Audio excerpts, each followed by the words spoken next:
নতুন ধরনের তথ্য এসেছে স্বাস্থ্য সম্পর্কে।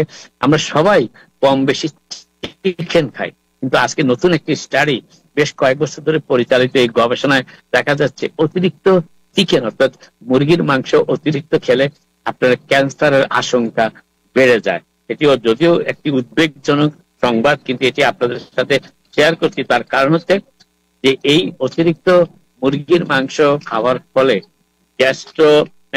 গ্যাস্ট্রো ইন্টেস্টিনিয়াল ক্যান্সার হওয়ার সম্ভাবনা রয়েছে, এবং এই জরিপটি চালিয়েছে national institute of gastroenterology Italy, এবং তারা এই গবেষণালব্ধ তথ্যটি প্রকাশিত হয়েছে জার্নাল অফ নাট্রিয়েন্টস এর একটি সংখ্যা। এটি সম্প্রতি প্রকাশিত হয়েছে এবং এটি 5,000 বয়স্ক মানুষের উপরে গত 2 দশক ধরে পরিচালিত একটি জরিপে এই গবেষণালব্ধ তথ্যটি পাওয়া গেছে। তাতে দেখা যাচ্ছে যে যাদের, এবং এই গবেষণাটি করা হয়েছে যারা প্রতি সপ্তাহে কি ধরনের মাংস খান, মুরগির মাংস না অন্য ধরনের মাংস খান, সেটার উপরে যাচাই বাছাই করা হয়েছে।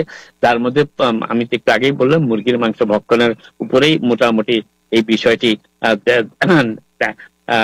যাচাই বাছাই করা হয়েছে, এবং তাতে দেখা যাচ্ছে যে ক্যান্সার রিলেটেড অর্থাৎ ক্যান্সার সংক্রান্ত মৃত্যুর ঝুঁকি বেড়ে যায় অতিরিক্ত, আমি আবারও বলি শব্দটি, অতিরিক্ত মুরগির মাংস খেলে। তার অর্থ এই নয় যে মুরগির মাংস ভক্ষণ একেবারে বন্ধ করে দিতে হবে, অতিরিক্ত কথাটি বলা হচ্ছে এখানে।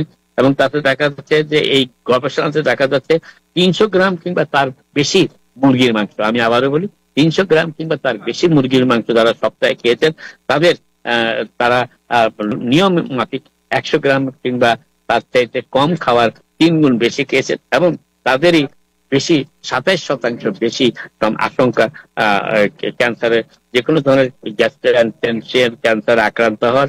এবং তারা বলেছেন যারা 100 কিংবা তার চেয়ে কম মুরগির মাংস ভক্ষণ করেন সপ্তাহে, তাদের ক্যান্সার আক্রান্ত হওয়ার সম্ভাবনা খুবই ক্ষীণ। এই কথাটি এখানে বলা হয়েছে। তবে যে ধরনের ক্যান্সার এই বেশিরভাগ মুরগির মাংস 300 গ্রাম কিংবা তার থেকে বেশি সপ্তাহে খেলে হতে পারে, তার মধ্যে রয়েছে গ্যাস্ট্রো ইন্টেস্টিনিয়াল ক্যান্সার, তার মধ্যে রয়েছে কোলেস্টেরল ক্যান্সার, প্যানক্রিয়াটিক ক্যান্সার এবং লিভার ক্যান্সার। তাদের বলা হচ্ছে যে হেভি পোল্ট্রি কনজাম্পশন অর্থাৎ বেশিরভাগ মুরগি জাতীয় মাংস খেলেই এই ধরনের ক্যান্সার হওয়ার সম্ভাবনা বেশি থাকে।